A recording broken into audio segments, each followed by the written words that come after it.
Skincare is a huge business. In 2020, nearly half of Canadians were spending up to $500 on skincare products annually, according to a Money Sense survey.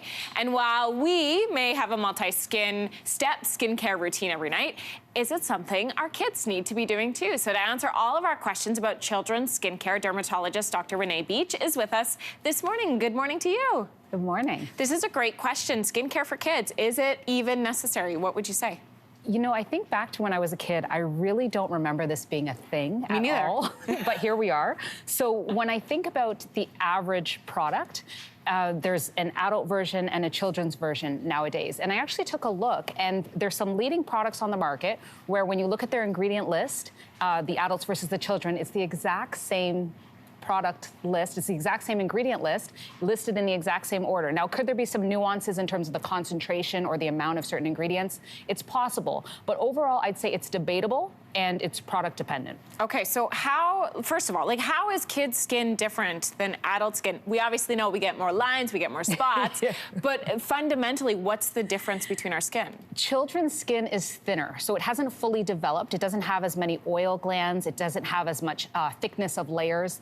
And it also has a greater surface area to volume ratio. So what that means, practically speaking, is that products are going to absorb more quickly in a child's skin compared to the equivalent site on an adult. So what should we be looking out for when it comes to kid-formulated skin products? I think for certain products, we want to turn that label around and look at the actual actives. So the actives are what's listed above the other ingredients, like, the emulsifiers and the preservatives. And sometimes those actives in a kids brand are going to have a lower concentration than an adult. So take, for example, something like salicylic acid used for warts. It may in an adult version be around, say, 5%, but then in a children's version be around 1%.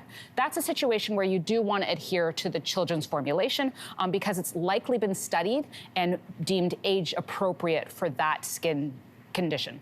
So when we say kid is a pretty broad term in terms of age. Like kid is 2 years old, but kid can also be for 17. And I know a 17-year-old skin is so much different than a toddler. So at what point, because we know we have to take care of our skin and our skin changes hormonally, at what point do you say this is the age when you should start at least incorporating a routine?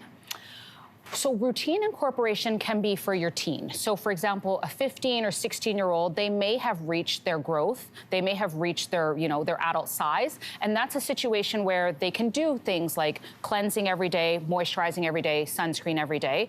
That's a very reasonable routine. And it's also a situation in which oftentimes the products that are used, for the adults in the family can also be used for the teen. For children, though, especially children who are, 2, toddlers, less than that, particularly with sunscreen, that's a situation where oftentimes the sunscreen chemical agents haven't been studied in younger children. So that's a situation where instead you'd want to have them covered up with a wide-brimmed hat or with protective clothing, particularly when they're going to be outdoors at the beach on a vacation. Let's talk specifically about acne. I struggled so bad. It was horrible how bad my skin was. I suspect my kids are probably going to be in a situation where, we may encounter this. So how do I know when it's beyond going to the grocery store and getting the face wash there? When do I seek out a dermatologist to get some answers? I think there are 3 scenarios. When I think to site, so face, chest, back, when it's multiple sites, that can mean that the acne is more aggressive. Number 2 would be a scenario where they're picking their skin. So picking the skin can lead to risk of scarring or infection. And then number 3 is your child. If your child is avoiding social activities, not making eye contact, really feeling within themselves, not wanting to take selfies, for example, that's a situation where the psychological damage would warrant treatment with a dermatologist. Doctor, it's so great to have you in. Thank you. Thank you. Hey, thanks for watching. If you liked this, be sure to subscribe here, or you can check out more Your Morning videos right here.